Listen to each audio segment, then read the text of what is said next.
Hi there, my name is Dylan. I'm 14. Even though I'm still at school, I already have a job. And not just a job, but a dream job, which, among other things, brings me an income that is many times more than my parents earn.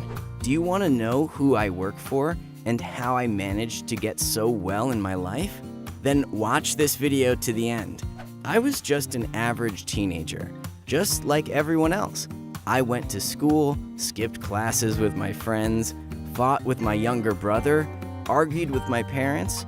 You know, a typical teenage story.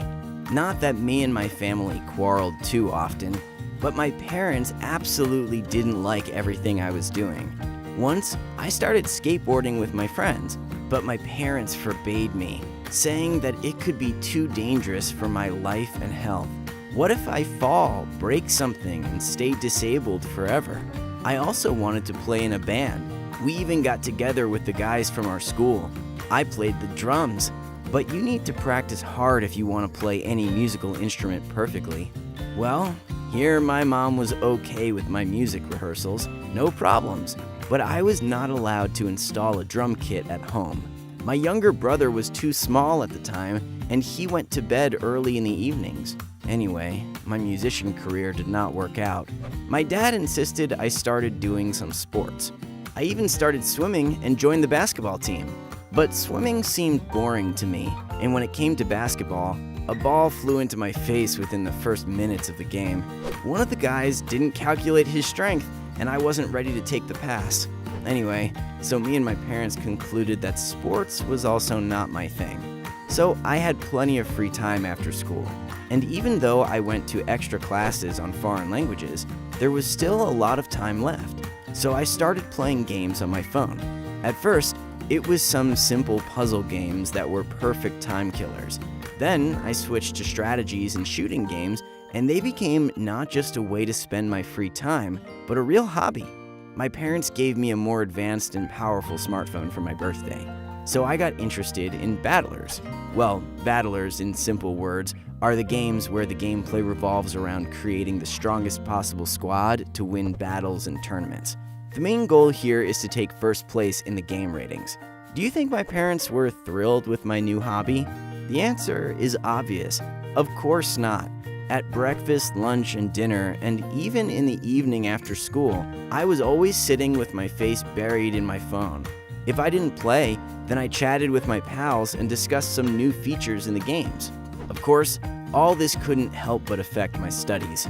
I had a serious talk with my parents, but oddly enough, we came to a compromise. My mom and dad were not against my passion for games, but they insisted on my playing on the computer instead of the phone. It's safer for my eyes, and I won't be distracted in class. So I was even bribed with the promise to give me a cool gaming computer for Christmas. For such a gift, it was definitely worth making a deal. As a result, I switched from mobile games to computer games, and almost immediately got hooked on online games. Of course, like everyone else, I watched streams of advanced gamers on Twitch, gathered with friends to play online together, and so on.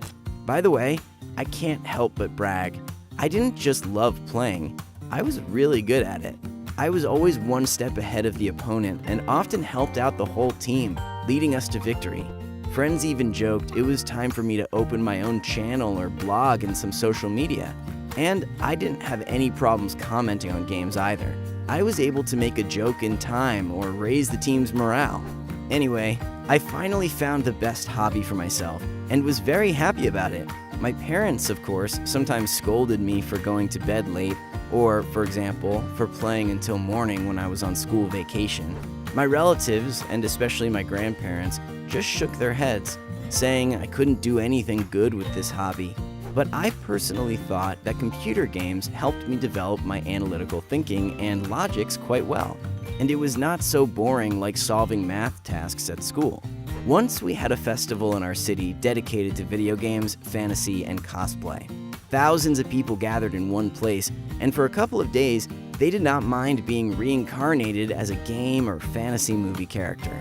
Many people started preparing costumes long before the festival comes. There were a few cosplayers among my friends, so I joined the club. I can't say I liked such mass events, but I agreed to go there just for the company. And as it turned out, for good reason.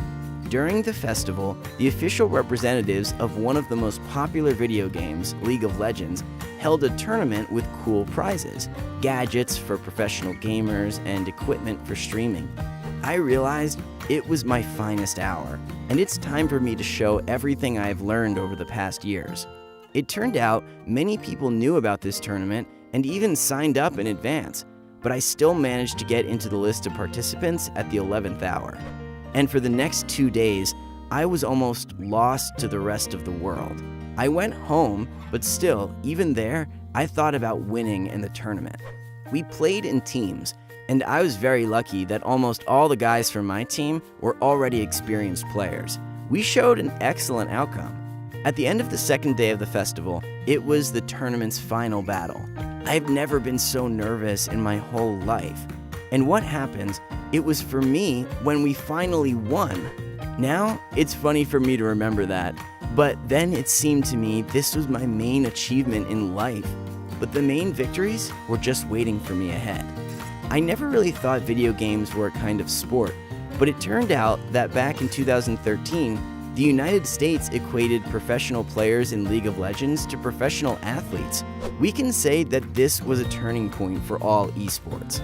There are teams of professional esports players all over the world for whom playing games is their job. They participate in tournaments and competitions, appear in shows, and conduct streams. There's even a League of Legends World Championship. But I would not have known this if after winning the tournament, the representatives of the game developers approached me and offered to join the regional team of professional League of Legends players. I didn't even believe it was true. They said they really liked my gaming, my leadership qualities, and my ability to build up a strategy, so they really wanted to see such a player in their team. In the evening, I discussed everything with my parents. Of course, they were also surprised, but they supported me because it was already a completely different level. Now, I was not just a gamer, but an esports player. When I called the representative of the regional team and gave my consent, I was waiting for a nice bonus. For the fact that I will play for the team, I will also be paid. Even if this was not the amount paid to esports superstars, they said my salary was going to be $400 to $500 a month. But for a 14-year-old teenager, even $500 a month is more than enough. In addition, seeing that I can communicate well with the audience and comment on my game, the guys from the team helped me to open my channel and promote it. I can't say I became a very popular streamer, but I even got advertising contracts, from which I also received a certain percentage as a profit. To the surprise of my parents and other relatives, my hobby did not spoil my life, as they said. It also became my profession. Moreover, this does not interfere with my studies at all. On the contrary, I became more organized, disciplined, and serious. Now, my monthly income is about $600 to $1,000, depending on the advertising, donations on streams, and participation in various championships. And I must say that sometimes my income is much higher than the salary of my mom, who works 9 to 5. Do I plan to connect my future life with esports? Now, I can definitely say yeah. But, time will tell. For example, I'm sure that I will enter the technical university to study at a programming department to be able to create video games myself when I get older. I believe video games are the future of the world. Tell me, how do you feel about video games? Have you ever thought you can do this professionally? Or maybe you have another hobby that will eventually become a profession? Feel free to write your answers in the comments below. If you enjoyed watching this video, please like it and subscribe to our channel. We still have a lot of interesting stories to tell you. Turn on notifications to always stay tuned about new videos. That's it for today, guys. Bye!